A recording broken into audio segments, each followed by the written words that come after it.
One. Wow. All right, we're recording as well.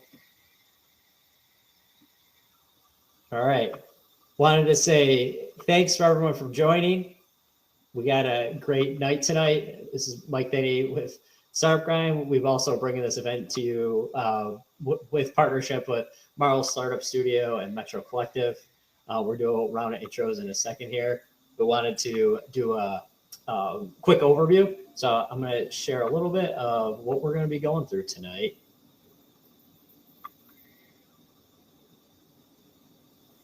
All right.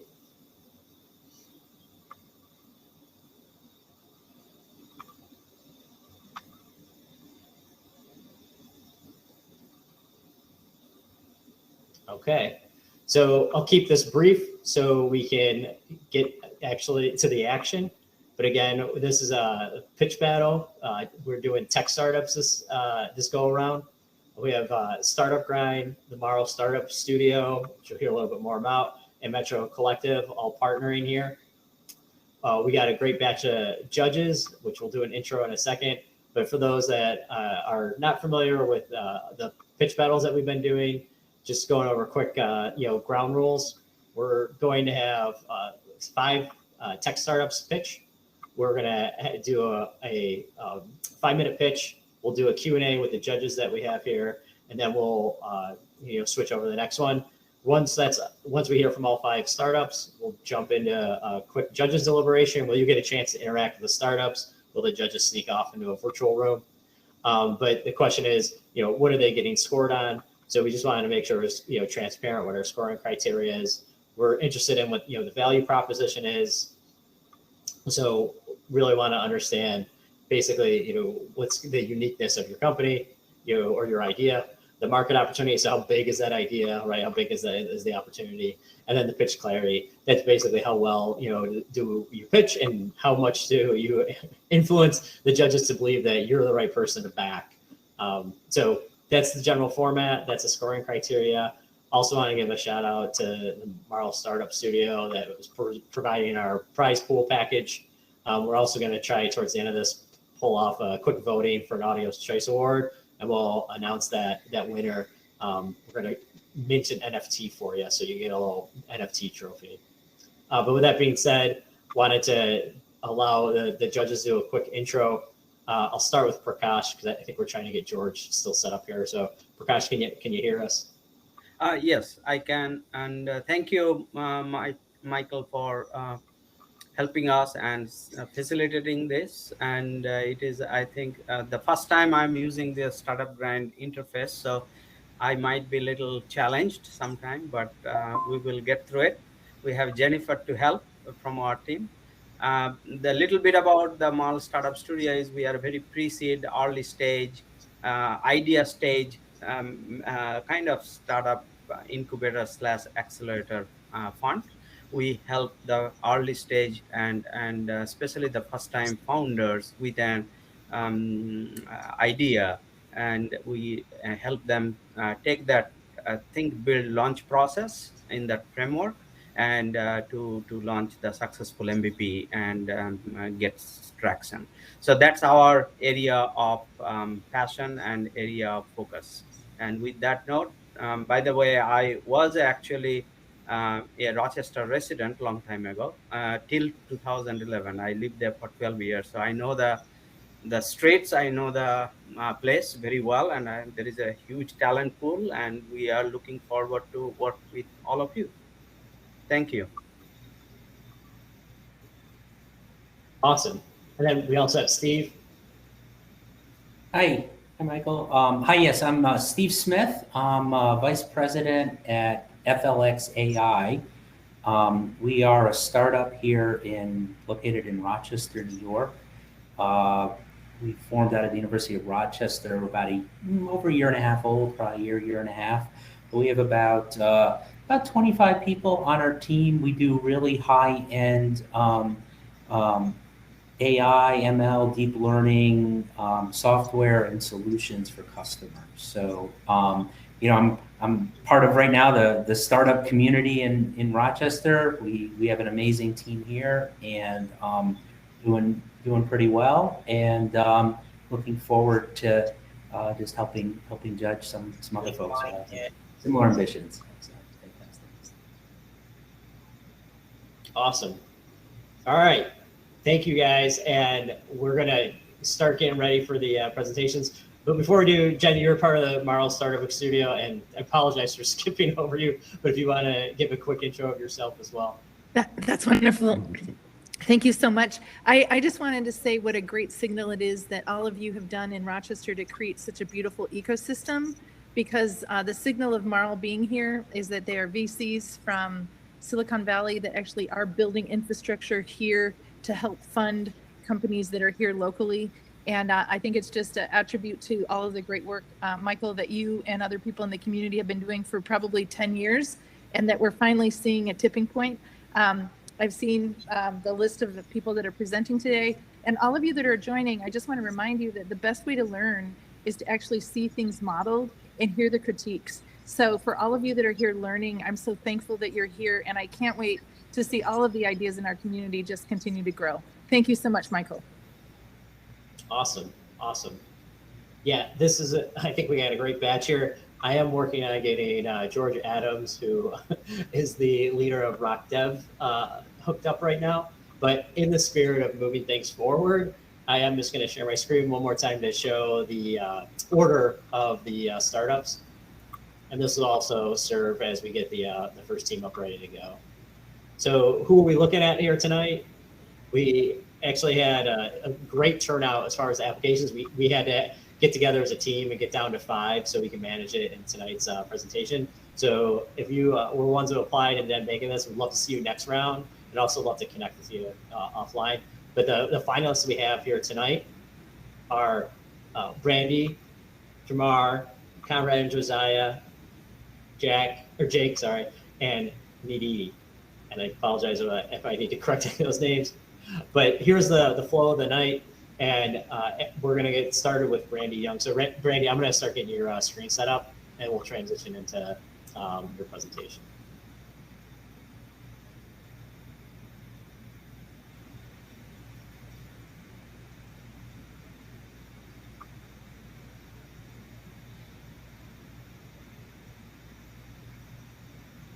All right, looks like we have Brandy getting loaded there.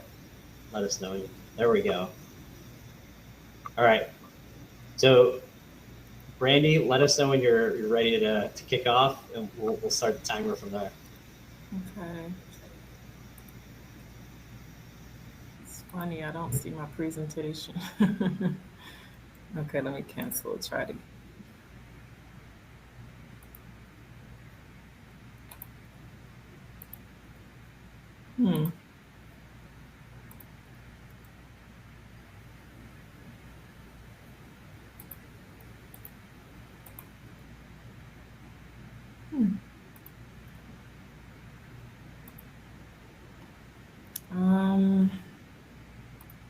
I don't see it.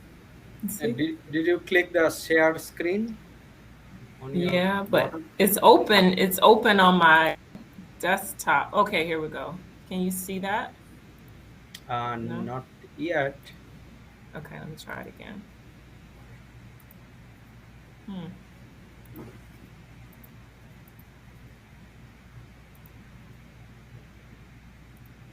want to share my email. At the worst case, Michael, if you have it, you can probably share. Yeah.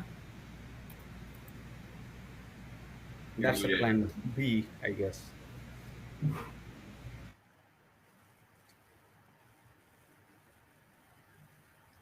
Now I don't hear Michael.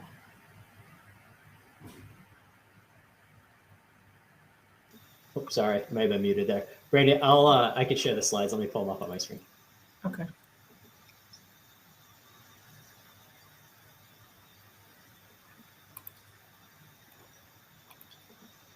All right.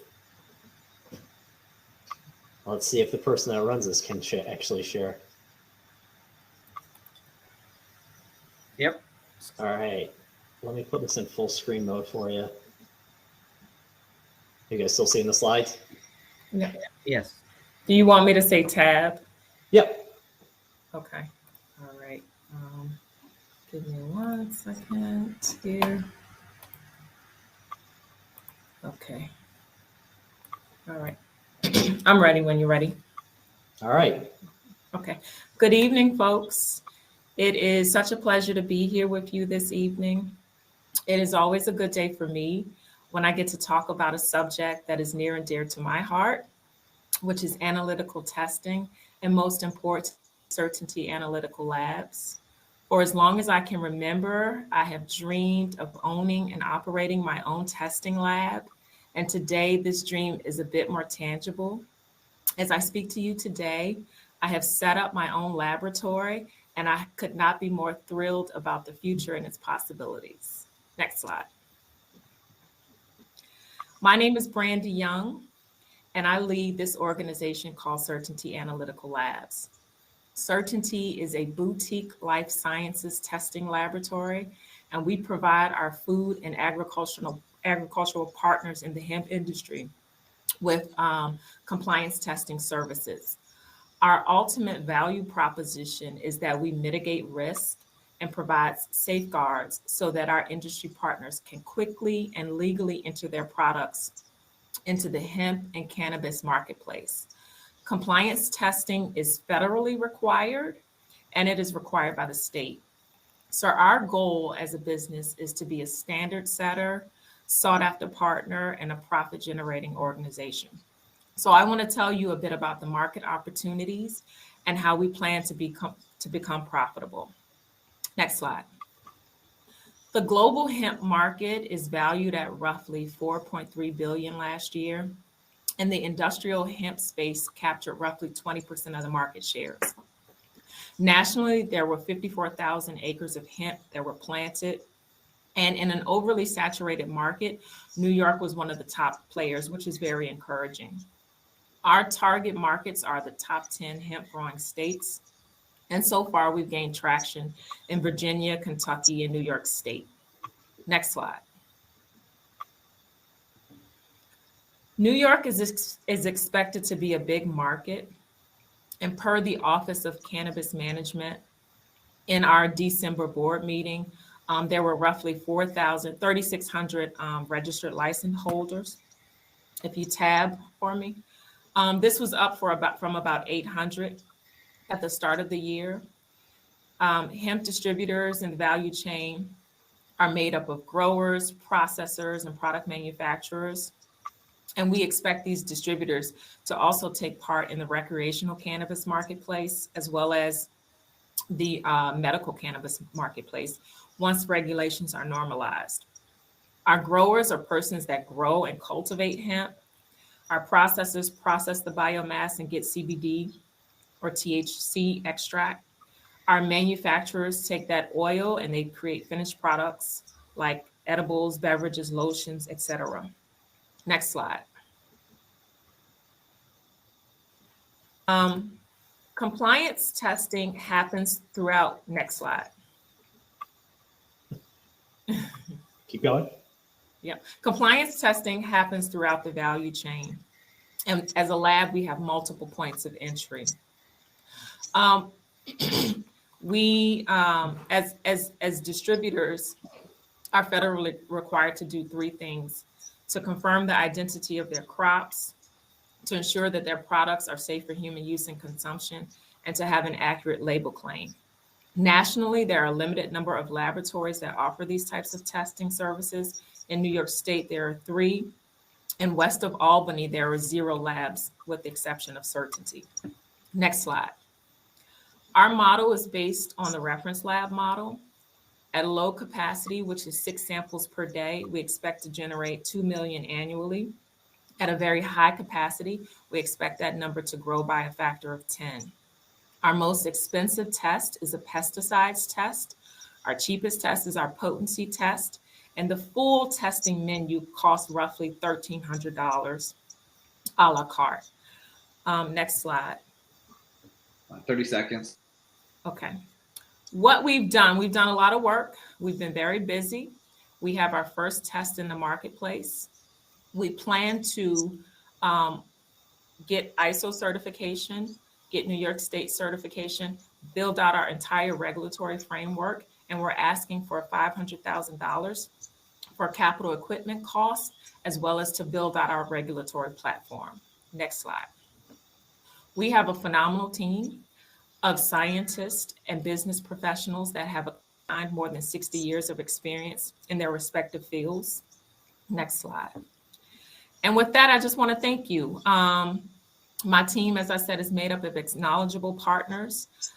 We have a mindset that we can do this type of work and that we can do it better than most providers. We're excited about the future, and we're hopeful that we will bring on partnerships with persons that are interested to help us move our program forward. And with that, I'd like to thank you.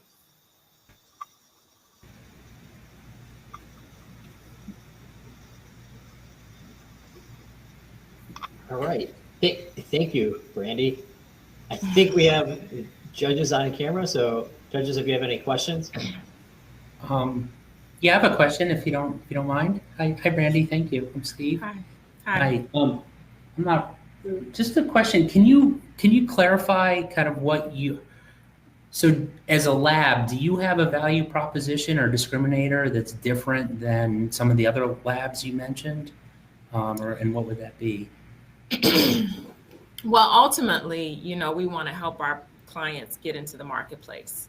And we're like, our business is a picks and shovel type of business, in that they have to use our services to move forward. Now, what we do differently and unique is that at the corner, at the foundation of our business is a really good research and development team. So we market our services and make them unique because we can provide testing batteries that are atypical to what's currently in the industry. Another thing that we do is that we partner with big data organizations. And what we're interested in doing is building out our database of cannabinoids, terpenes, and molecular profiles in all of the cannabis products that are grown throughout the country. So we'll have, in essence, a geospatial map of the various products. Cannabis consumers are very much like wine consumers, in that they like particular profiles and flavors in their cannabis products. And we're able to sort of offer that type of data as a business.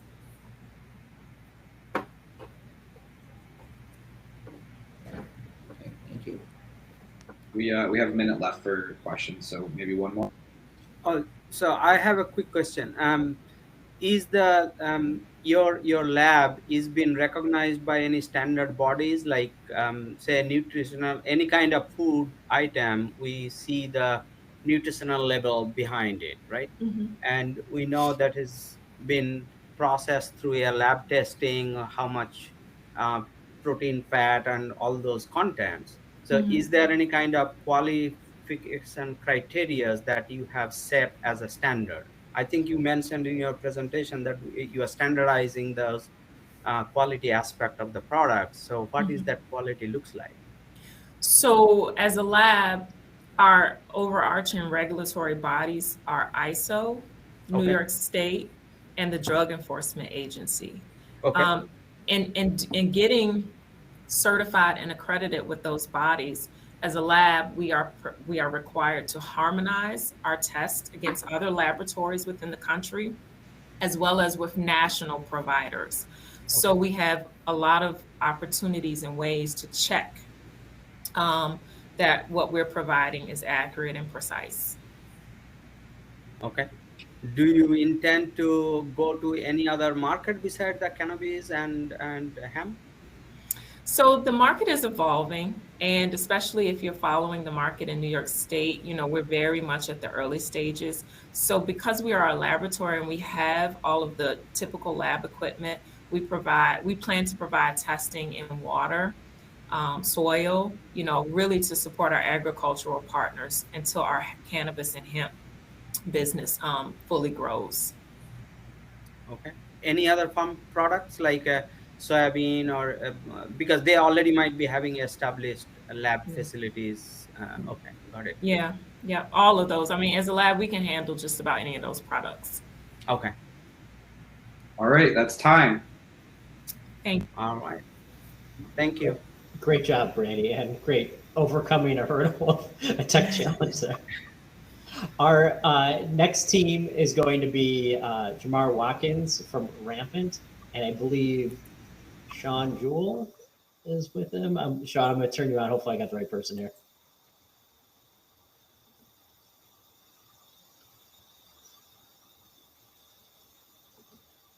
Give him a second to come on. Sean, are you with us? Yes, I am here. Jamar is having technical difficulties with the link for some reason. Okay. Are Yeah. you in a position that you can present, or should we go to the next team and come back to you guys? Yeah, if you guys can go to the next team, we can come back because we're trying to get in his link. Cause I know it was another link that we have received. Okay. I messaged you the link to join here. If you could share that with him. And I'm happy Yeah, I to- will. I appreciate it.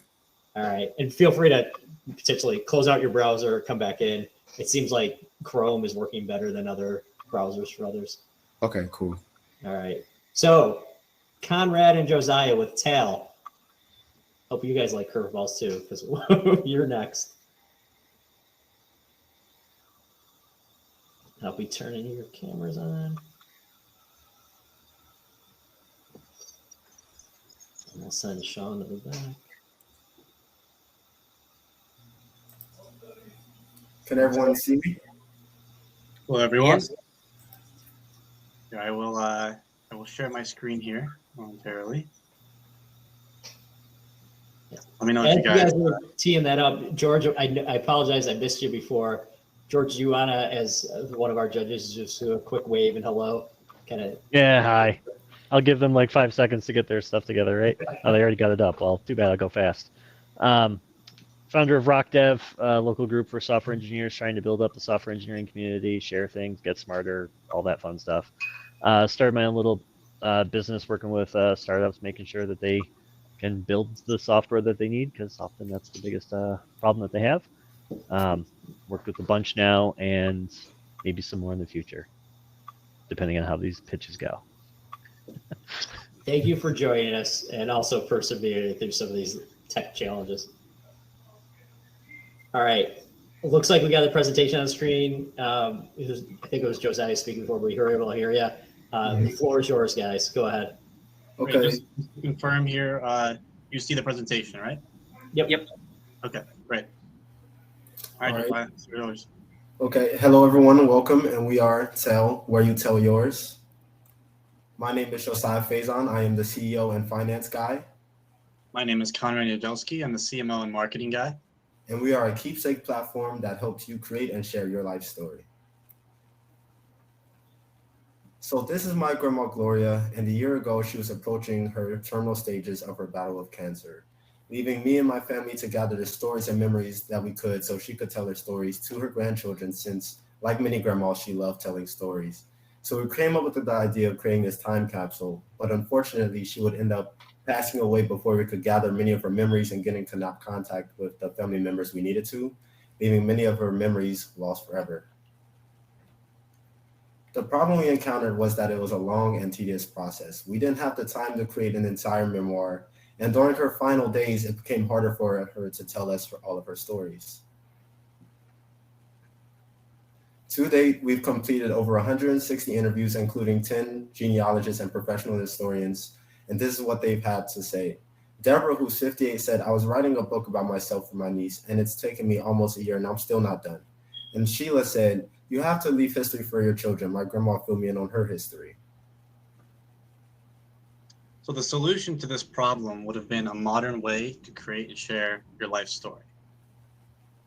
Our target customer is Aisha. Aisha is 48 years old and is the family archivist, meaning that she always has a phone in her hand, taking pictures at family events to preserve them. On top of this, she has children as well as older parents who she'd like to preserve the memories of. We are in the digital legacy market space, which is a hybrid between the family history market, scrapbooking, and digital storytelling market.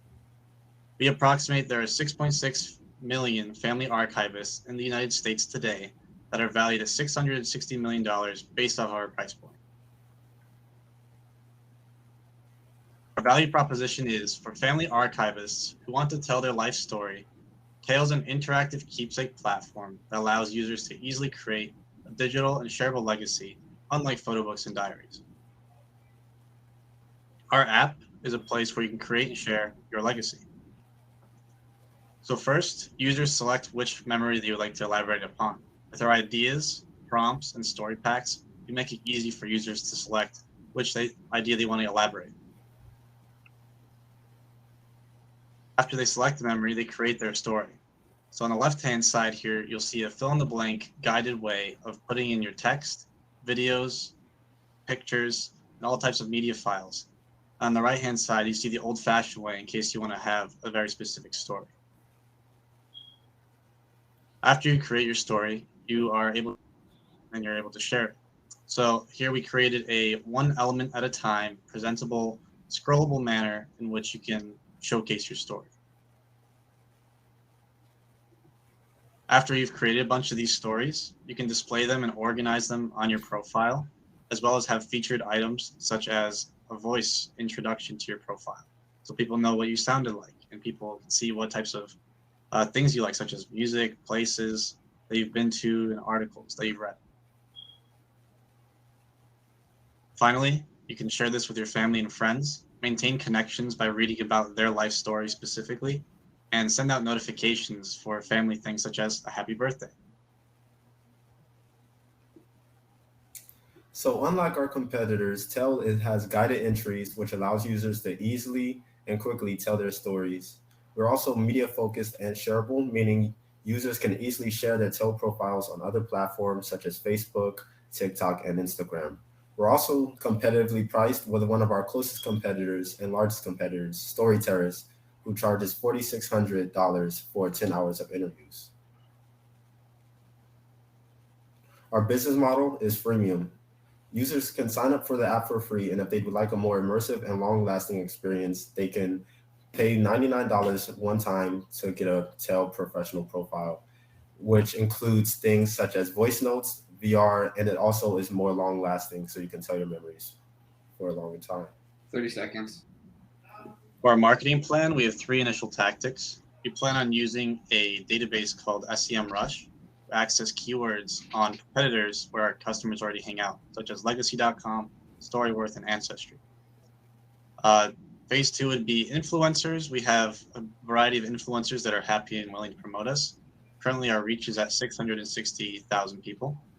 And finally, we plan on attending events such as the Moth Hour to promote our product through a stand. If you look at our financials, you'll notice we have a large conversion rate. That's because we are a high referral-based business, as 1 in 60 are expected to be that family archivist. We also have a large jump between year 2 and year 3. That's because that is when we plan to release a large amount of our upsells, along with us being negative in our first 2 years, which is typical for our industry. Our next steps are that you creating templates and prompts to appeal to a mass amount of unique memories so we can tell a large amount of stories. We also plan to network with businesses in our space to gain partnerships and better apply our platform.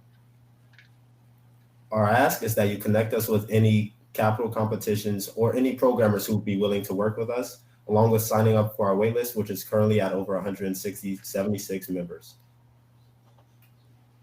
Thank you, and please visit our website at tell.social.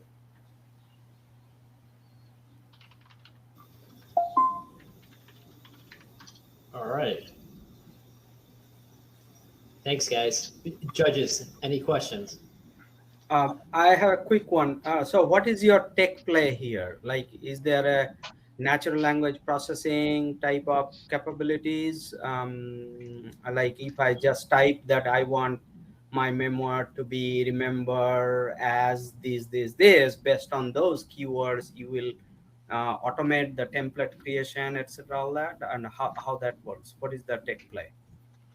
Yeah, so what we currently have is a database of questions. We have over 1,300 questions.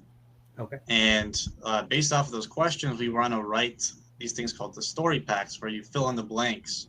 And it essentially is a place where you're prompted to fill in all these things that are specific about you, but it organizes it nicely onto this profile.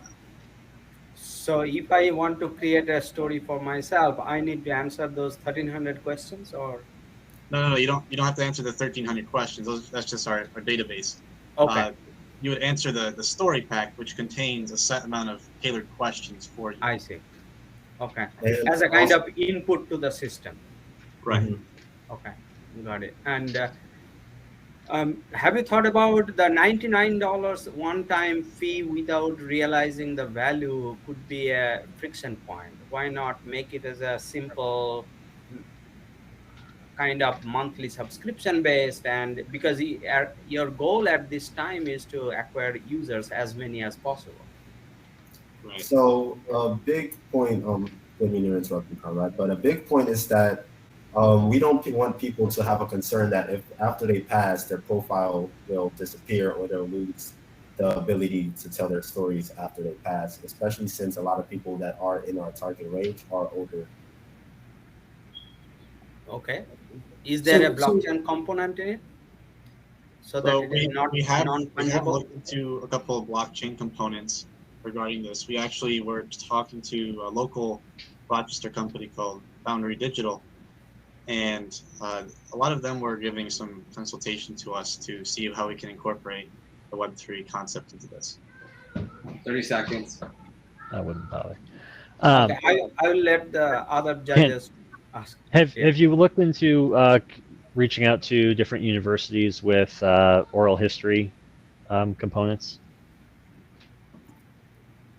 We have not reached out to any universities yet. We've spoken to museums along with some oral history and memoir companies such as History Associates, which is headquartered in Washington, D.C. Sure. All right, that's time. Thank you.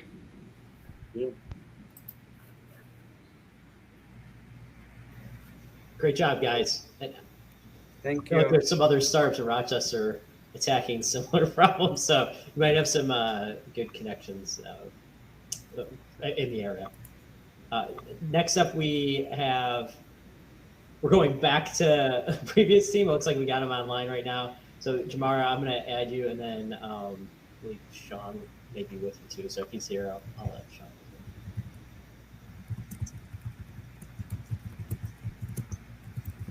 No pressure to present Sean, but just in case.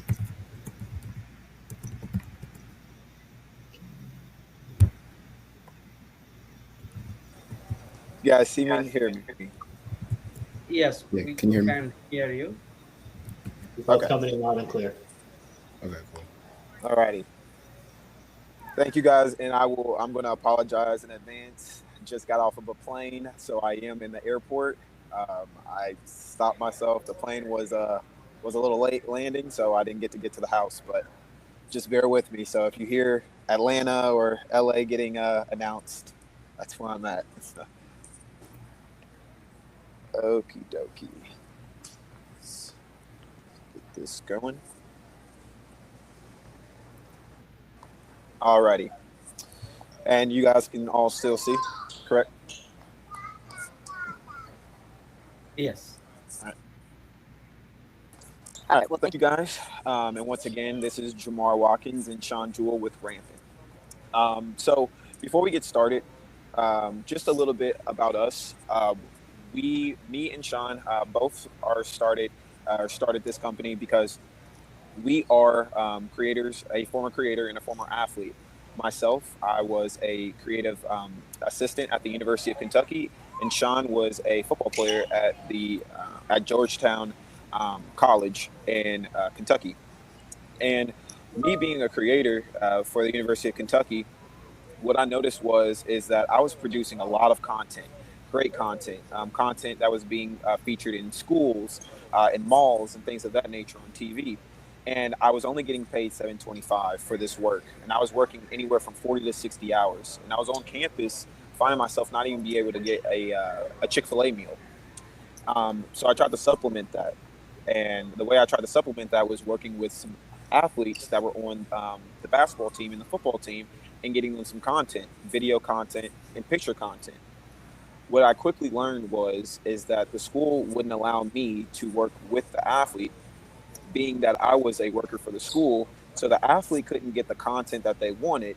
And then me as a creator, I couldn't supplement myself with additional income helping athletes. So what I found out quickly, me and Sean found out quickly, because in this process we came together, that on one hand, the problem is that athletes, they don't have the assistance from their athletic departments to get the content that they need to start bolstering and starting their brand and start branding themselves while they're in college. And then creators, they want an opportunity to break into the sports space, but they don't have the opportunity.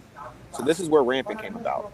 And our mission here is to build a community that provides Gen Z creators opportunities within sports.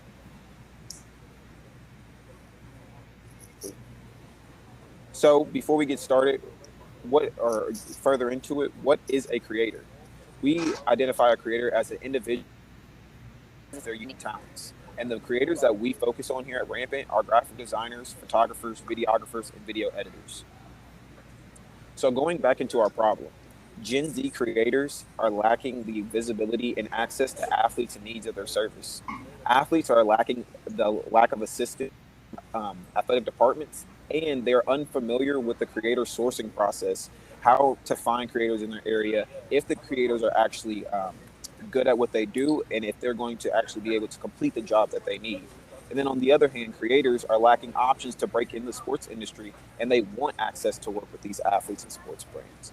So our solution is a digital marketplace Gen Z sports creators with athletes in need of services. We believe that these benefits will be a quick and simple booking process, be able to get brands and athletes the creators that they need for their every need, and be able to elevate athletes' digital marketing quickly by giving them access to their resources, which are the creators. So how it works. You will easily come on here to begin your next process. Fill out our three-step process, which includes just project details and your content details, and then discover and invite creators. This is where you can look through creators' profiles, see what their portfolio looks like, what previous work, what previous collabs they've been doing, and then once you do that, invite them to your job, and then approve the creator and start your job. A use case scenario, if you wanted to just wrap your head around it, a JUCO, junior college athlete, let's say basketball player, needs his performance at an exposure camp filled for content, boosting his social media followers to start generating more opportunities. The athlete would come on to Rampant and book the creator that they need through Rampant, and then the creator and the athlete would collaborate, and the creator would deliver the content that needs to be had, and the athlete now has the content to reach their desired goals. Our monetization strategy for this is to tack on a 15% marketplace fee for each project, so basically a service fee for every project, a subscription fee for premium editing and content creation tools, mainly targeting the athlete or the creators, and then for businesses, giving them access to verified premium creators and studios for those larger budgeted projects, and then also coming in as a custom media team services and really walking them through and hand walking and just doing the process for them of booking and finding the creators that they need in their area, and then managing that project for them. 30 seconds. So our attraction today is 400 plus creators on our wait list, 10 partner athletes, influencers, and we have over 350 established activations. Our market starts at our total addressable market, which are all high school and collegiate athletes, but we're really going to target high school and collegiate sports. That is wrong right here on accident, but we are asking for 500,000, and we do look to do this from October 31st, and then release our first version by July 31st, 2023. Our team is myself, Sean Jewell, and then Nishant, who couldn't be on the call with us today, along with our advisors, and then some definitions as well. And for everyone that's on this call, we always ask for you guys to get involved and to please reach out for any more information as well. Awesome. Where does the budget for these projects come from? The budget comes from the creators, or from the person referring or asking for the creator. So in our questions, we ask in plain language, what is the budget? Sure. So does a junior college athlete have a significant budget where the 15% that you're taking would be significant? Yeah. So what we have through our collaborations that we have established, or the middle price that we've been, or the average price of per project is about $125. And that's usually a video, and that's for about 1 hour worth of video, and that's excluding a edited video. But however, for high school athletes, parents spend upwards of $750 per athlete per year, and then for college athletes, we're seeing a fluctuation in how much will be spent because of NIL and because they're making money and they're using that money and reinvesting that money to boost their brands. So we're still seeing more money being spent in some ways. Awesome, thank you. Yeah, I have a quick question. You have the four. Have you thought about just focusing on the B2B aspect of the application versus B2C? Because B2C customer acquisition could be very costly and also frictional, because the videographer or photographer is the only local resources they need. If somebody as an individual tries to optimize their cost, they can hire the designer or editor on Fiverr or Craigslist or some kind of applications like that, or Upwork, which can be cheaper. So only we are talking about the videographer or photographer who are local. They can just drive down a couple of miles and get the pictures taken.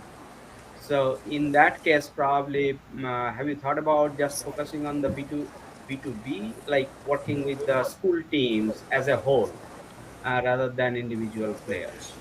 30 seconds. Yeah, so we actually work alongside the actual school, but then we also work with like sports agencies and things of that nature.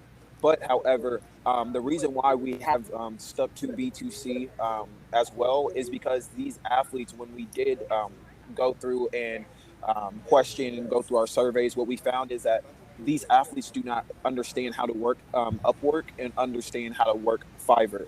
And as well, they're unfamiliar with the sourcing process. So a lot of those creators, they put misleading information and misleading portfolios, which then dupes the athlete, and they spend more money trying to track down a verified person versus one time, getting the content that they need and finding the creator that they need. Instead, they're going on a platform that they don't really know how to work. I see. All right, that's time. Thank you. Thank you, guys. Thank you. Yep. Love the idea, guys, and great presentation. Next, we're gonna be pulling up Jake from JDocs.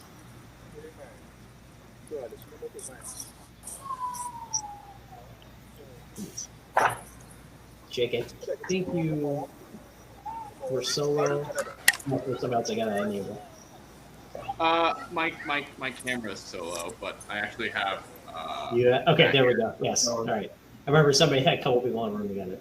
All right. It looks like we're good there. Let us. All right. Oh gosh, that's fine. Yeah, our video's perfect. Okay. Great, and we'll just share our screen.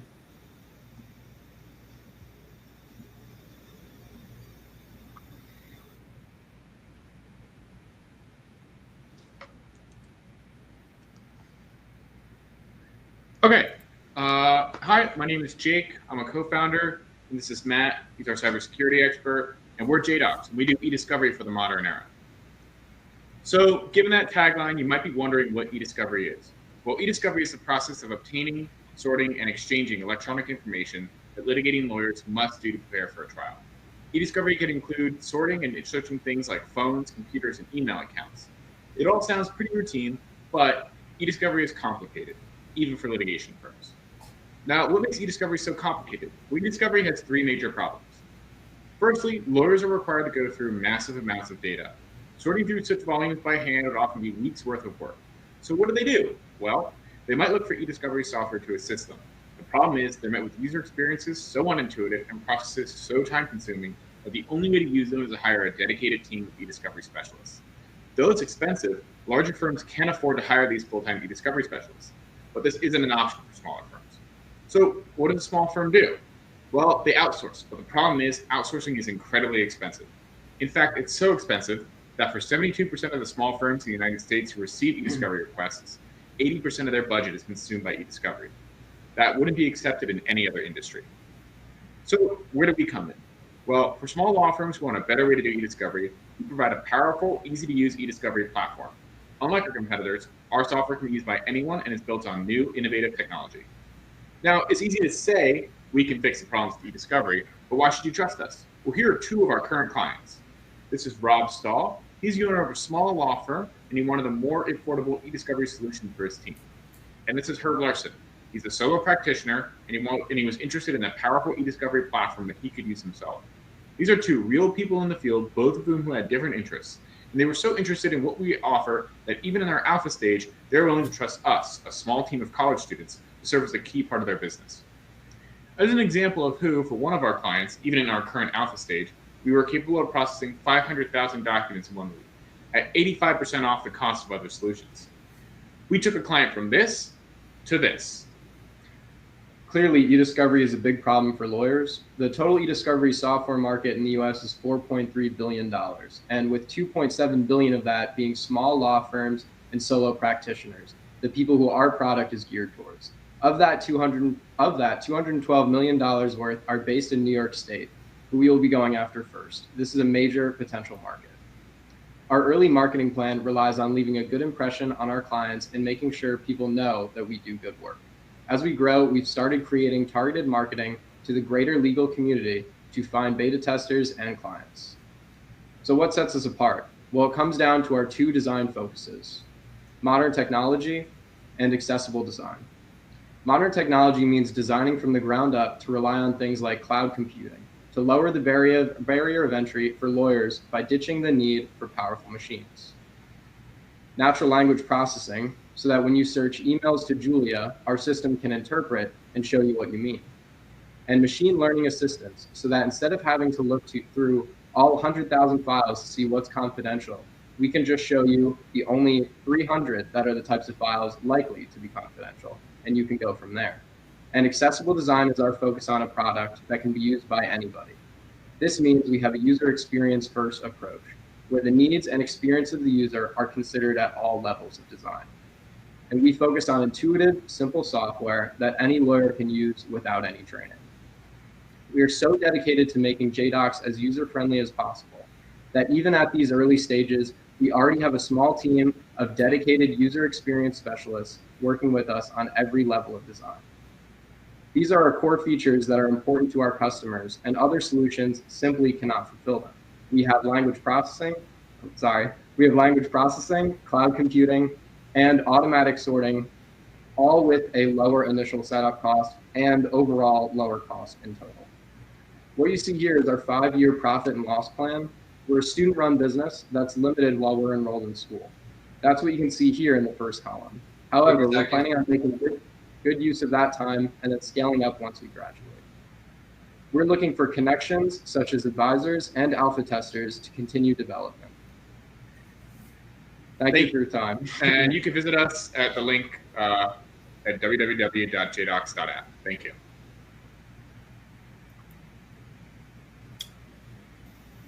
All right, great job, guys. Judges? I have a quick question. In your team, who is the machine learning expert? That would be my roommate, Artie Goncharov. He's the other co-founder. We have a pretty large team. Not everybody can be here today because everybody's moving into dorms and whatnot. But yes. Okay. And maybe now I'll have suit coats. Sorry? Yeah. Yes. I work with lawyers. Oh, yeah. Some of us. Yeah. We have to, you know. When we get flown out, you gotta look good. What kind of search algorithm you are using in your product? Sure. So our search backend is basically a slightly modified version of Elasticsearch. Okay. And the infrastructure setup we use is geared towards the massive amounts of data that lawyers have to process and making sure it's affordable, because running, let's say 200 Elasticsearch instances on 200 gigabytes each worth of data 24/7 is economically not feasible. So we have a custom setup that keeps costs low for our clients while still providing the power and efficiency that comes with Elasticsearch. Okay. Okay. No, I'm very familiar with the Elasticsearch because that's what the Amazon or Walmart of the world, they do on the product search capability wise. Yeah, it's basically industry standard for any sort of large data application. So on your product, you mentioned the AI/ML or NLP models. Is there a specific models, or it is your own proprietary? So we have a proprietary one in development, and then the additional one that we're using in this current stage is the Stanford NLP model. Okay. We just used that earlier, just to get stuff rolling, and then we're building out our own, which eventually will be deployed, but it's not part of our MVP that's currently, about to be finished. Our NLP is mainly used as a good example. It's used in many areas, but the main primary use will be recognizing organizations, people, basically nouns, within the context of documents processed by our system, so that you can perform more advanced filtering searches. So you're not just searching for the word, RIT construction, right? You're searching for the actual organization within the context of a sentence, right? So you're provided with much better results. Okay. You mentioned there is a R&D cost on your 2023 budget of $60,000. What is that will spent on? Our R&D cost is spent on servers and application licenses. Okay. So that what would do you be mean like by application licenses? What are the licenses? Sure. So for design elements, a lot of them, if you want to use them in consumer applications, right? So that are yeah, you got to pay money. So like MUIX and all of our IDE licenses and things such as that. Okay. 30 So seconds. it's a tool license basically. Yeah. What's your margin? So like if you have $1,000 a month or whatever it was, how much does it cost usually for an individual firm? Okay, so for example, one of our previous clients, we ended up charging $2,500. That was for, I think, half a terabyte, and our margin was, in terms of pure server costs, I believe it was like $500, maybe 600, 800. Sure. Yeah. All right, that's What's your fine. darn. No, ask the last question. It's fine. What's your cost to onboard an individual firm? 0. Perfect. We have no sort of ingestion fees, no sort of processing fees. Our pricing model is purely based on the data and whether you need us to fly out and physically retrieve the data for you, which is an option that we provide to all of our clients. And you would bill them for that. Okay. Yeah, and that wouldn't really even be a cost for directly a cost from us. It's just they reimburse us for the flight and our time. All right. All right, that's time. Thank you. Thank you very much. Thank you. Thanks, guys. Great presentation. We're at the final startup for the night. Hey, Michael, can I just say something real quick? Yeah, jump in. For you JDocs fellow, I want you to know that through RIT, which I believe is where you go, there is a gap year entrepreneurship platform for you. If you found that you were so successful with this that you needed time between, there is a way that you could take time off to invest in this platform if you want. So we probably should have mentioned this. We're actually Accelerator. We completed the RIT Student Accelerator last semester. Which program are you referring to? Is it the Accelerator? It's called the Gap Year. Just the Gap Year? It's designed. It's from Dado's Austin McCord. He created a gap year for people because he knows sometimes that in the middle of doing your schoolwork that these kind of things it's a time horizon and you catch a wave and you kind of have to ride the wave. So happy to send you information about that after that. Thank you, Michael. Sorry about that. Great. Thank you. It's all right.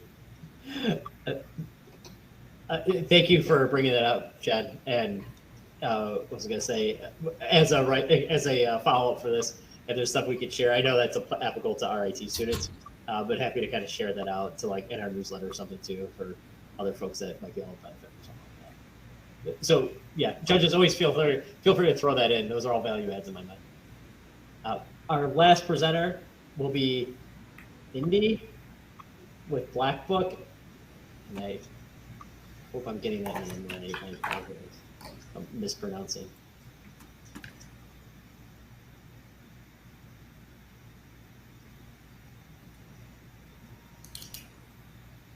All right. As we're getting that set up, anyone got bets on whether those guys are still wearing those sport coats or not? Hi, good evening, everyone. And it's almost there, Michael. It's pronounced Ndidi. You're very close. Ndidi. Could I also have my teammate Ariel as well on the presenter Yes, you side? may. Thank you. I can do if I can't get the name right. After you actually prepped me on how to say it, and I'm looking at my little notepad on how to say it, and I guess I'm not good in public. I apologize. No, no worries, no worries. All right. Looks like we got Ariel there. All right. Let me know when you guys are ready to go. Sure. Give me one moment. Just looking for the.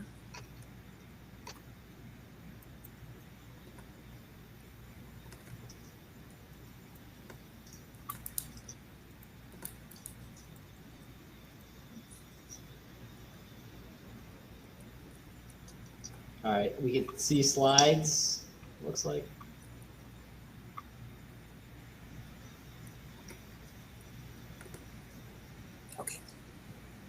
Okay, can everyone hear me? Yes. Yep. Okay, awesome. So, so we are the Blackbook, and we are helping you support Black businesses. So our team consists of Ndidi, myself, and our other teammate Serena, who couldn't be here tonight. And we are RT students who are passionate about the intersection between technology and social justice. So our idea came about because the three of us were wondering to ourselves, what's the best way to support the Black community? And we know amongst ourselves that the leading sentiment among Black people is that supporting Black-owned businesses is the best way to directly uplift our community.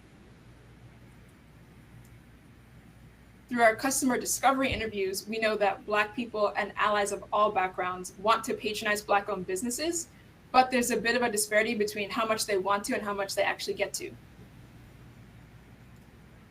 So the problem here is that Black business owners and the consumers that want to support them the most are disconnected. And the solution would be that Black business owners and consumers of all backgrounds need something that connects them easily. And our proposed solution is the Blackbook, which is a web extension that shows you Black-owned businesses as you're shopping online. So we've done just over 200 customer discovery interviews where we talked to Black business owners as well as potential users. And so we talked to people like Delbra Brown. Delbra said that she's not satisfied with the Instagram and Facebook ads that she pays for because she doesn't understand how they work. And Twanda Dixon, who would be a potential user, said that she wants to support Black-owned businesses more, but they're not as easily accessible as big name brands. So our target customers are people like Nita Brown, who's the founder of Mansaware, and Connie Marple, who's the founder of Charlie Style New York. And these women are both Black small business owners, and they're experts in fashion and apparel, but not necessarily marketing and how to get their business out there. For Nita, Connie, and other Black small business owners looking to grow their customer base, the Blackbook makes it easy to advertise to Black consumers wherever they are shopping online, unlike other marketing channels that make advertising next to well-known brands difficult and expensive. So let's say you're ready to start supporting some more Black-owned businesses. As our platform is a Chrome extension, as long as you have a Chrome web browser, you'd go to the web store, download the extension, and go about your shopping journey as per usual. The first vertical of our extension will be mostly compatible with fashion and apparel websites. So if you find yourself on a website such as Adidas, you would click the B icon in the corner of your screen, and the drop-down menu will show you Black-owned businesses that we think you'll love just as much. And if you're a business owner who'd like to be placed higher up on that list, you would purchase an ad with us. For our business model, the Blackbook is free for users to download and use, and it's also free for business owners to place themselves on the extension. And to create revenue, we provide ad space.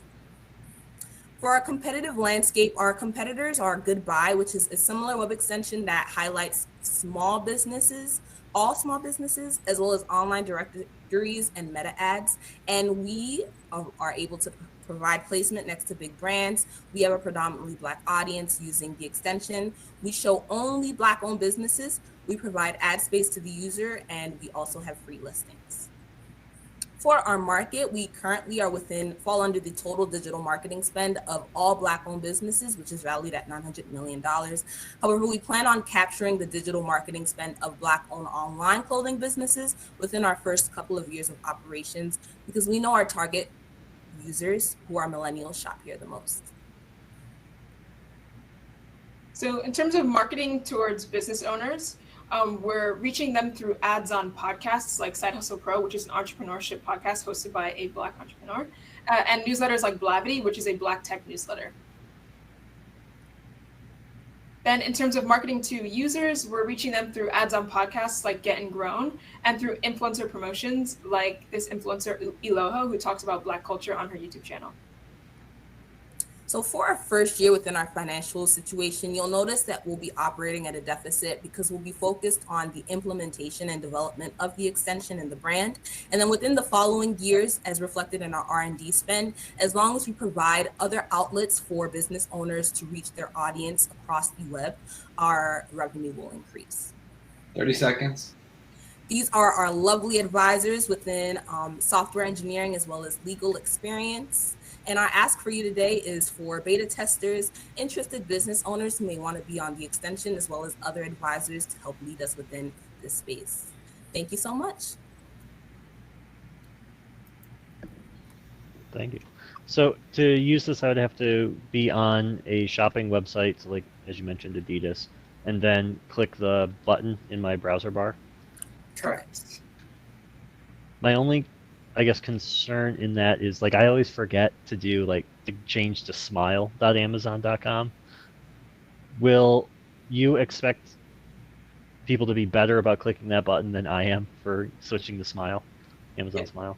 So our beta version, which will be out by the end of the month, doesn't have anything right now that would prompt you to, but our first version will have like a pop-up where it will tell you, you know, you can click the Blackbook and we'll offer you some Black-owned alternatives. Yeah. Okay. So there'll be some strong indicator. Yes. Okay. Thank you.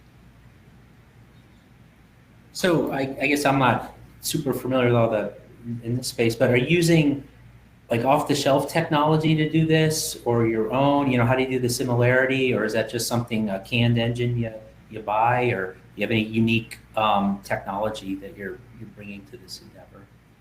So right now we have our own database, and we populate that through just scraping the web, if that makes any sense. So we scrape the web, and each kind of Black-owned business has tags that we attribute to it when we scrape the web. And then from there, we've attributed tags to like 50 plus of the biggest kind of online retail sites that we know our target audience would be shopping on. And so then from there, the extension just kind of does matches. Okay. And the extension could also possibly phone home too to see where people are going. Oh yes, yeah, that's a good idea. Definitely.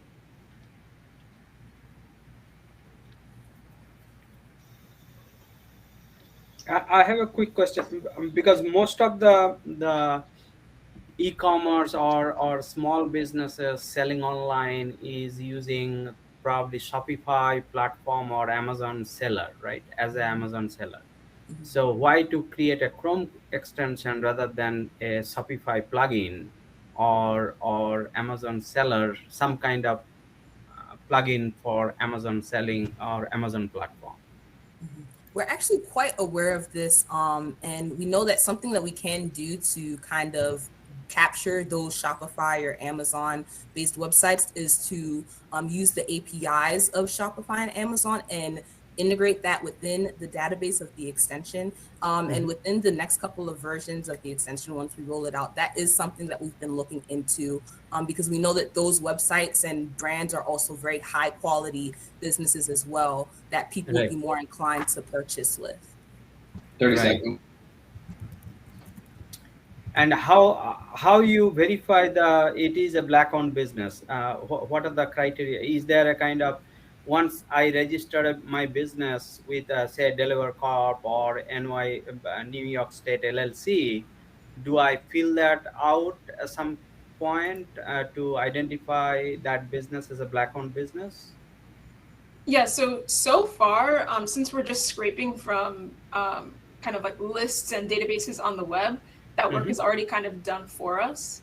But yeah, in the future, that's kind of something that we'll be looking for, those kind of indications that a business is black-owned. When we open it up to other methods of collecting businesses. Right, because the individually web scraping might not be very scalable. You need to automate that process somehow, either through some NCIS code or whatever that. I think there are some codes in the business registry, because if I register a business, the next couple of hours later I get a phone call from the hosting company, so they already kind of have that mechanism, I think, in place. And similarly, you can also kind of on a overnight running jobs to replace all the data into a refresh data set that can tell you, okay, what are the new businesses opened, what are the businesses that are owned by Black community, etc. I'm pretty sure that that process can be automated. Yeah, definitely, we agree. All right, that's time. Thank you. Thank you all. Thank you, judges. Thank you. Yep. All right. Those were our startups for the night. I am going to go through and get all of the startups on screen, and not to put Ami on the spot, but he'll host a little Q&A. So everyone who's in the audience, if you have questions or feedback, just start dumping them into the chat channel. We have, like, we're on the stage, so if you see tabs, see the stage chat. You might have to flip between two tabs to see the chat. But we're gonna get all the founders up here, and then I'm also gonna drop a link in here real quick for people who want to vote for, like, audience choice winner. Oh geez. So I'm putting this in the general chat channel and then the stage chat channel. And hopefully what I put together on Coda works. So we'll do that. Judges, before you do anything, I'm going to speak real quickly. You should be able to go to, on the top of the screen, before you click on anything, you should be able to click on a networking tab, and that will take you to where you can pick a booth to go to, which is called judging, or judges, I forgot what I named it. If you could go, when we're done here, click on that. That'll take you and kind of teleport you into, like, our judging room. And from there, we'll have a quick, I guess, conversation. We will come back into this group and then give our announcements for who the winners are.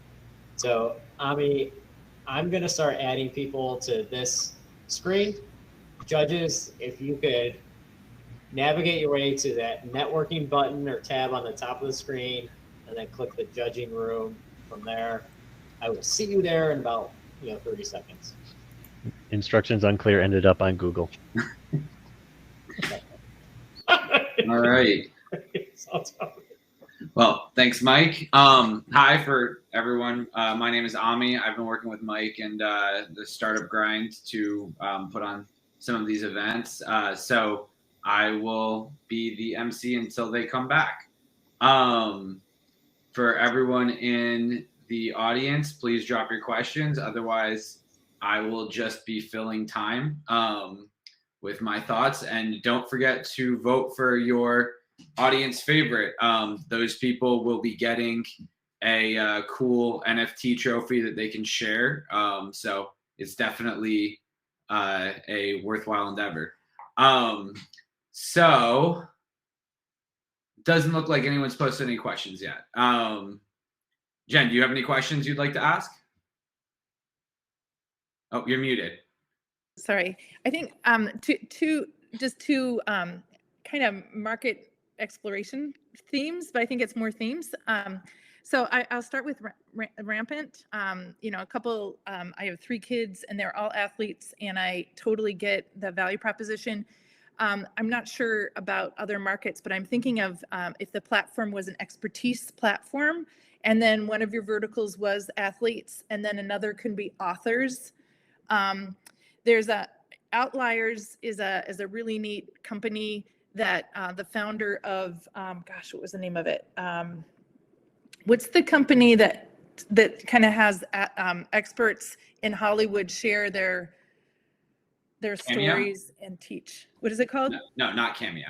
Masterclass. Masterclass. Yeah. Masterclass. Yeah, the founder of Masterclass started Outliers, which goes and he goes around and has professors that are marketable and beautiful and articulate in these programs to help teach education.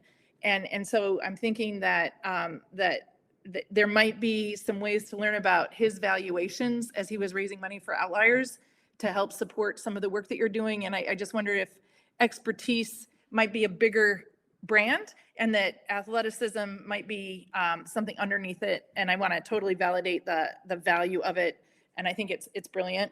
I have a couple of people, Ariel and in Blackbook, that I was just gonna Google you and see if I could get your screen, information to send to her. And when I looked in Blackbook, unfortunately, some of the things that come up on Blackbook aren't super positive. So, I'm thinking like when Starbucks was named, Starbucks, like who the heck is a Starbucks, right? They kind of just created a meme and a name and then a story around it. I'm wondering if in fact, if the community was flourishing, what would the name of that be? And might you consider renaming something more aspirationally, only because the connotations with Blackbook, in my mind, and forgive me if I'm not trying to be difficult. I'm really wanting to be helpful. I just feel that your vision is so beautiful. I'm wondering if you can come up with a name conceptually that honors that it's already realized and that it's thriving. Might that be something that if people Googled it, it could teach them something versus, oh my God, I don't want to see what I saw. I can't unsee what I just saw. I'm done with my comments, and thank you, Ami, for giving me time. Cool. I tried to do a Google search and I don't know what you found, but I hope that I don't find it. So on a more like light note, does anybody want to talk about any like interesting challenges they've faced or some other like fun startup story that the crowd might enjoy? Maybe the story of Jake's first sport coat. That could be fun. Back when I was in college, I pretty much just wore sport coats for like fraternity events and other silly things, never business reasons. Oh man, well, it all started in high school, and I thought it'd be cool to wear a sport coat around, but and then I decided, maybe it's better to save it for actual events during college. But I always have like a lot of them, I guess, somewhat. I have like 2, which is a lot for sport coats. Well, I only had 1, so that 2 is a lot, actually. Yeah, I feel that. So, Brandy, how did you get into like the lab scene? Have you been in chemistry for a long time? Yeah, I have more than 15 years of lab research and development, lab testing, lab management experience. So I started as an undergraduate studying chemistry. Cool. Yep. I don't know. What have you for Tail? Have you guys seen any like interesting uses of your app, like things that you guys were like that wasn't intended, but that's kind of cool. I feel like with social media you get that a lot. To categorize a lot of people's lives that wouldn't ever hear about, right? Yeah.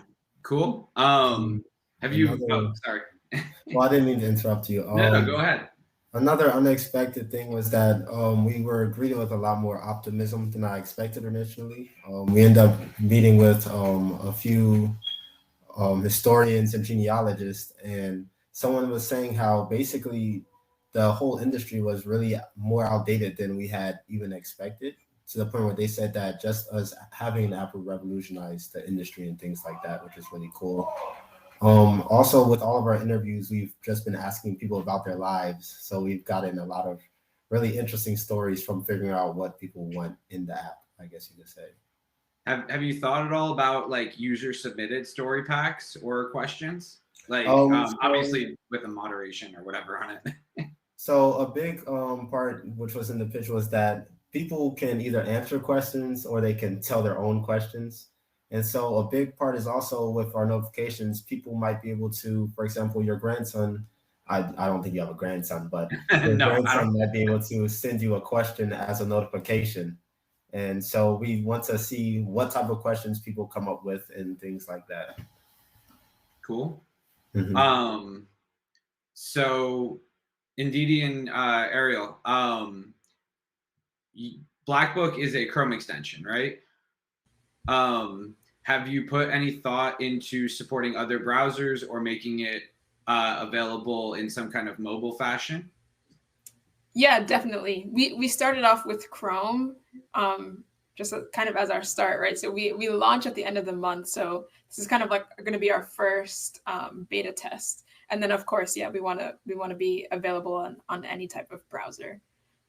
Cool. Yeah, I mean, obviously Chrome extensions like is a great place to start. I feel like every time someone comes up with an idea like, oh, well, we'll do a Chrome extension for this, a Chrome extension for that. And, you know, it's a great way to test the waters and see, you know, what works and what doesn't. So that's awesome. Have you seen like, do you have like a local market more? Like, is this something people in Rochester are using, or are you seeing more, like, do you see it more on like a, like national, like scale kind of thing? Yeah. With customer discovery, we kind of realized that there's such an opportunity to branch out nationally. Originally, we kind of intended to kind of start small, but then through talking to a lot of our professors and advisors, it was like, why limit yourselves, especially with e-commerce? You can purchase anything and use it wherever you are. So there's no need to start so small, just to branch out, make sure all the businesses are within the US, because we even came across some businesses and people who wanted to do interviews that were outside of the US as well. But just to start locally and then nationally and then go from there. Cool. Yeah. I mean, with the internet, you're just a screen away from the world, right? Right. All right. So the crowd has finally gotten tired of me talking. There's a question for JDocs. I can read it. Let me see. Yeah, you should probably read it out loud, I guess. But. Okay, I'll read the question out loud for everybody, but and for the recording. But for your website says simplify case management. So do you offer case management solution as well, or is this only e-discovery for document review like Relativity, Everlaw, Logical, etc.? Also, why e-discovery? Great market, by the way. Are you familiar with the legal tech space, or do you have lawyers that have experienced pain in e-discovery? I also want to note that my wife is a lawyer, so I am definitely interested in what you guys are doing as well. Yeah, so for the first question, yes, we do offer e-discovery. It's included by default for free within the main program. It's integrated with the rest of the software, so it's not like there's a separate tab for your e-discovery solutions and then your case management. However, because of the amount of like time and effort put into the e-discovery part of things, we kind of really only see people using it for cases that involve e-discovery and managing them. However, I guess you could use it just independently without uploading any files. But and then why e-discovery? Yeah, well, number one, you kind of answered your own question. It's a great market. Personally, I've done not pro bono, freelance e-discovery work for about 2 years a while ago. And during that time frame, I learned a lot about the process. I worked closely with a bunch of law firms, and I realized that the current solutions out there just didn't work for lawyers. At least I thought they didn't work, right? So the next step was through some, obviously personal effort and through RIT's programs. I went through the process of interviewing. Maybe interviewed well over 100 people, if not 200. We're still currently actively interviewing lawyers and collecting complaints and issues and trying to build the best product possible. And we have direct advisors with multiple different lawyers who are interested in, investing, advising, and just helping us in any way they can. Cool. Well, thank you, Martha. So I actually have a question for you guys. How are you getting over the adversity to tech that a lot of partners at law firms have? I used to actually work in real estate tech, and that was always a huge hurdle that we had. For example, one of my wife's old bosses could barely log into her Gmail account. So when you're dealing with a client like that, or a potential client, what strategy do you take? Yeah, so as we talked about in the presentation, we really focus on user experience. We have a small team for that. So everything is about how intuitive it is. We don't want you to have to read some kind of manual or documentation when you're deciding how am I going to manage my case, how am I going to upload my files. It's all about how simple it is so that you can upload that, let our system do its work, and then go out and manage the rest of your business. I mean, it's designed for these people, right? These lawyers, the lowest common denominator, right? Someone who has no background in tech and, for better or for worse, is considered like a dinosaur in terms of knowledge about technology. And when you design around this to still make the software comprehensive and able to do just as much as relativity, if not more, then you have a great product for these people. In addition, the amount of money that it saves and the headache. We are betting on, and we have seen that lawyers are much more eager to use our software even if they don't know much about technology, that when it saves them having to sit on the phone with a guy who is their e-discovery case manager, pay ridiculous fees just for uploading files, just for viewing their files, monthly arbitrary membership costs, when just with a few clicks of the button, they can get the result. We're trying to make it a turnkey solution as much as possible, where you don't even have to use some of the more advanced case management features or time tracking or anything like that. You just upload your files, enter your terms, and get your results. Cool. I definitely have thoughts, but in the order of time, I'll move on. You guys, Thank you. if you would like a connection to a local law firm, definitely reach out to me. So Rampant, I haven't said anything about you guys yet. I don't know. Do you see a certain sport or sports that are more popular on your platform, or is it kind of just you see everybody type of thing? Yeah, so of course, initially, football and basketball and women's basketball is obviously going to be the most, because that's the most televised, it's the most money on college, even high school, anything. Now we're seeing a sense of even on the college scene, since NIL, you have golfers who want content or baseball content, because that's the content that's gets overlooked so much, even by the ESPNs. You don't see a lot of different content. So of course, initially, most of our clients are football, basketball, and women's basketball. But now we having lacrosse parents reach out to us. We have swimming parents. It's different. There's different types of content. Tennis, because it's content is king of everything, and we kind of get diverse. But of course, the biggest sports that obviously everyone kind of consumed is obviously going to be the biggest customers right now. But we've even marketed it out to more of these other sports, because it's so many more athletes than just the main three sports that we always see on television. Cool. So I have one more question, and then we have another user submitted question. But do you guys track outcomes, how many likes or views any given piece of content gets? Yeah, or for sure. Yeah. Does the person who does the athlete end up if it's a high school athlete, do they get into a D1 school? Do you have a way of tracking that and showing that up in the apps, that when you're looking at both athletes and content creators, you can see what the previous success outcomes were for those people? Yeah, so throughout the platform, of course our platform isn't, but in the plan of the platform, all the data will be shared, because it's something we're not trying to own all the data. We're actually trying to share it, actually give that to our customers and our users. So even in the past, we've had athletes who just through a couple collaborations have had over 500,000 views on a couple pieces of content, but also success stories as right now, we're working with a freshman in high school. Like she's a freshman, she has a lot of offers, but as she's kept on going throughout the summer, before she had constant, she had like 3 offers. As her dad kept on investing in her, now she has over 15 offers in the 8th grade. So just being able to see the power of content and just being able to market yourself out and be seen by these athletic programs, no matter what sport you're in, it's always going to be able to help more. Rather, because especially like if you're in Kansas and there's not that much publicity there, rather in Florida or Georgia or Texas, you have to get content to get yourself out there because no one's ever going to find you. Yeah, that makes sense. I think it will, like, being able to surface those outcomes to potential users on both ends will give you a huge like value prop to them. Like if I can go and see like, oh, this like this creator, their posts get an average of like 500,000 likes or views or whatever, like I'm gonna be like, oh, I'll pay that guy to do my stuff. Like that makes a lot of sense. Yeah, but like even on the other side, like it's a lot of creators though, videographers, photographers who just might not have they might not have a relationship or really know where to go.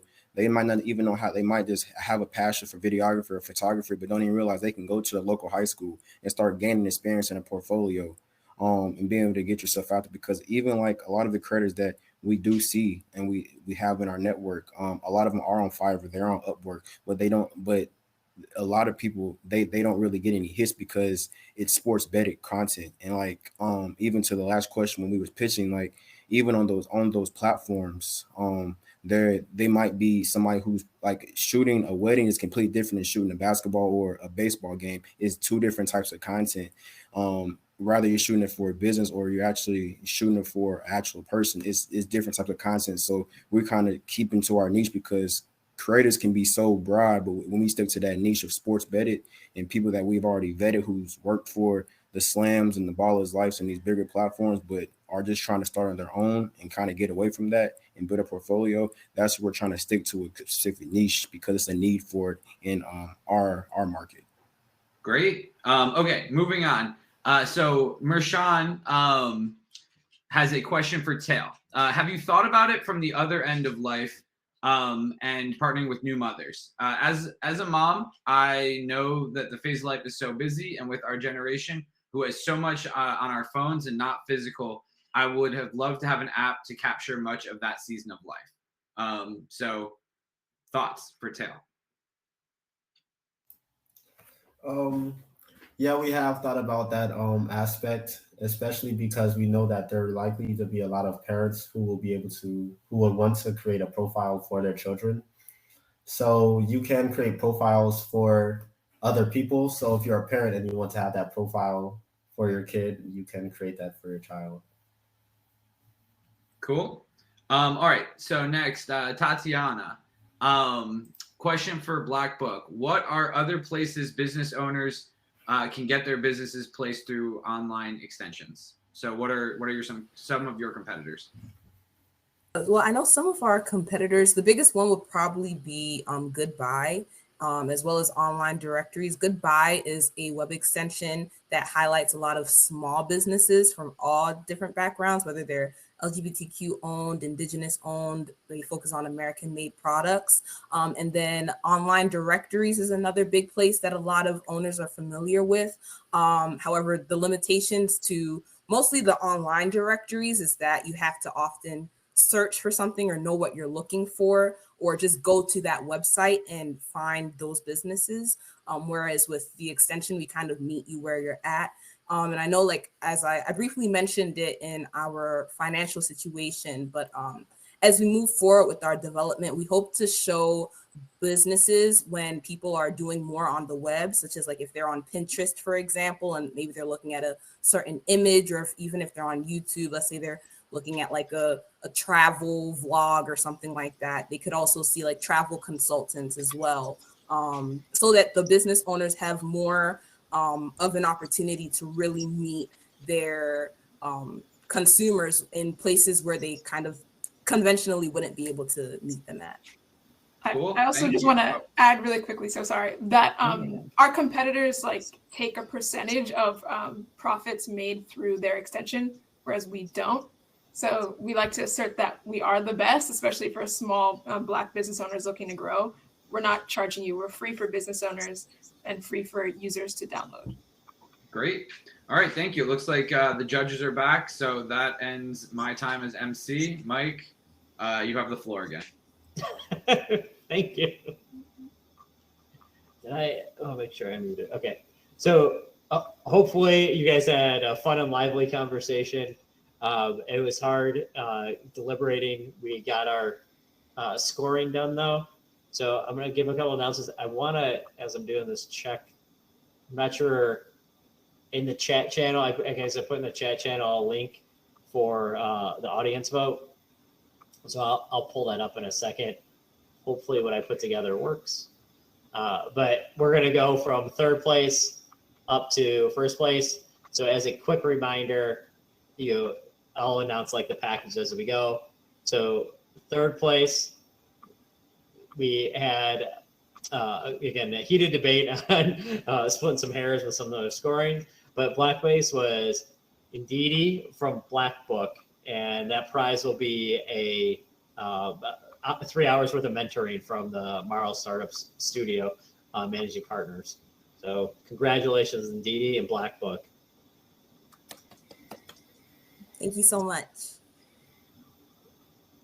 Thank you. Thank you for participating.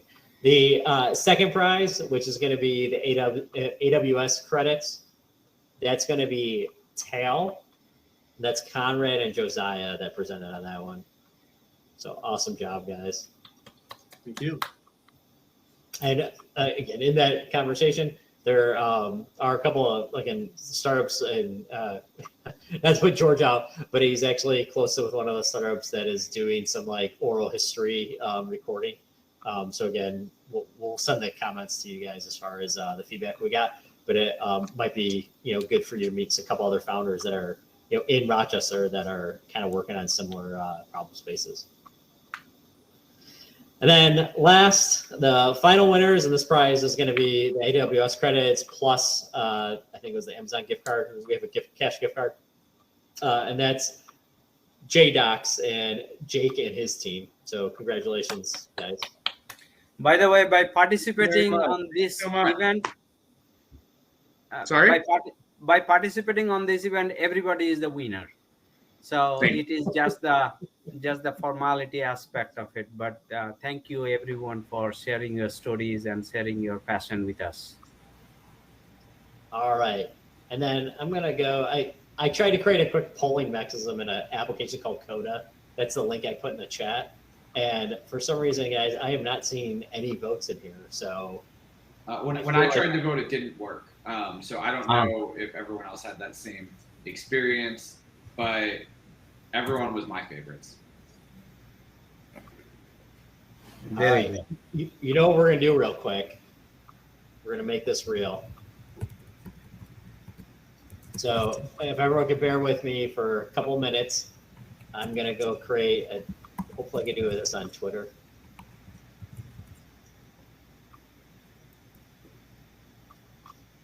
All right. All right, I'm going to create a tweet real quick off the Startup Grind. Michael just wants followers. You're just going for followers, Michael. I know how it goes. I staged this whole thing.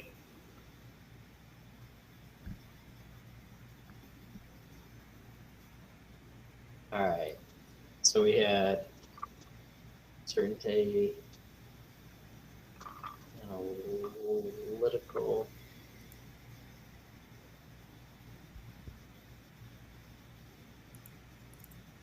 Hey, it's good for Rochester, George.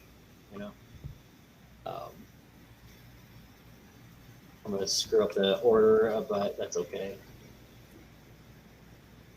Rampant, Fail, JDocs.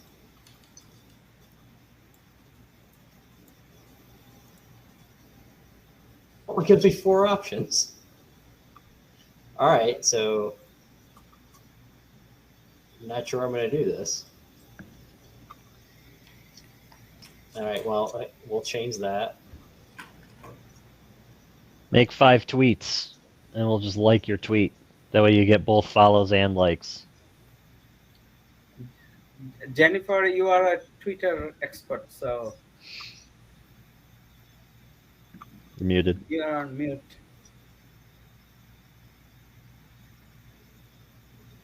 Jennifer, you are on mute if you are talking. I was going to say, I didn't find everybody's brand on Twitter. But We're gonna create a tweet with a whole bunch of comments on it. Most engagement you've had in a long time. I'll circulate it though, for sure.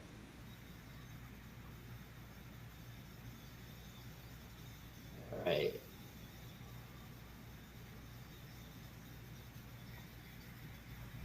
All right, who has the most Twitter accounts? That's who's gonna win today. Yeah, or if you don't have a Twitter account at all. I don't mean to exclude people. Tell me who you want me to vote for. I got 4. Oh, there you go. Accelerator Labs, Rampant. This will be. I'm learning how to choose the right audio apps for you. Thanks. Thanks, Sarah. JDocs. Our Twitter is tail.social. Oh, there you go.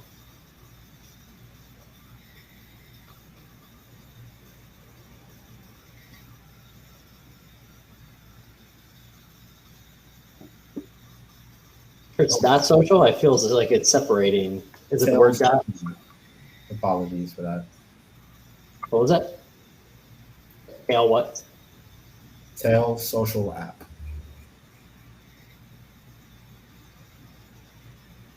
Right. JDocs. And then the last one will be.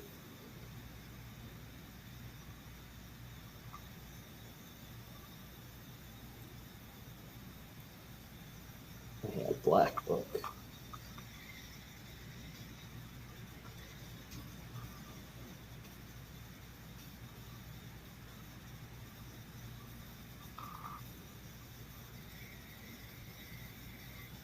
All right, and let me get the URL for everyone. With this being said, sorry for the curveball, guys. I'll say that we'll announce this tomorrow, so everyone will have the evening until tomorrow. I say at noon. I'll check, and that's who will get the audience choice NFT. Let me get everyone a URL in the chat here. That means you can ask your friends to like it too. You could.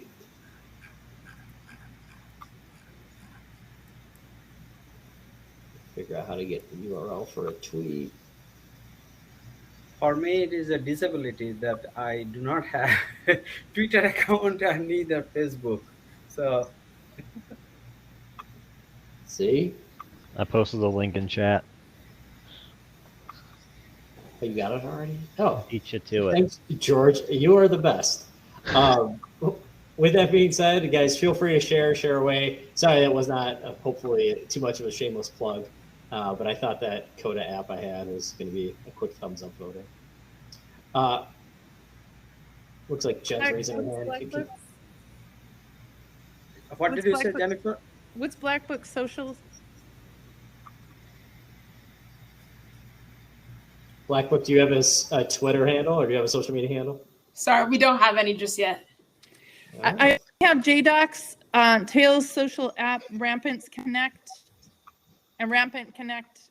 And so there's 3. Am I missing 2 businesses? Brandy, do you have one? Can you tell me what it is, please?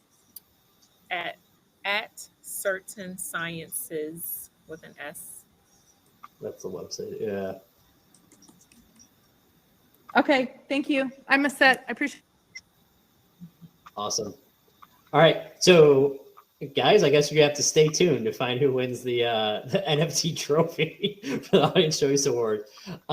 Congratulations to our winners, and I think it's okay. Everyone has consensus here. Teams can win both prizes, right? So us sending out the NFT, you can win multiple prize packages here.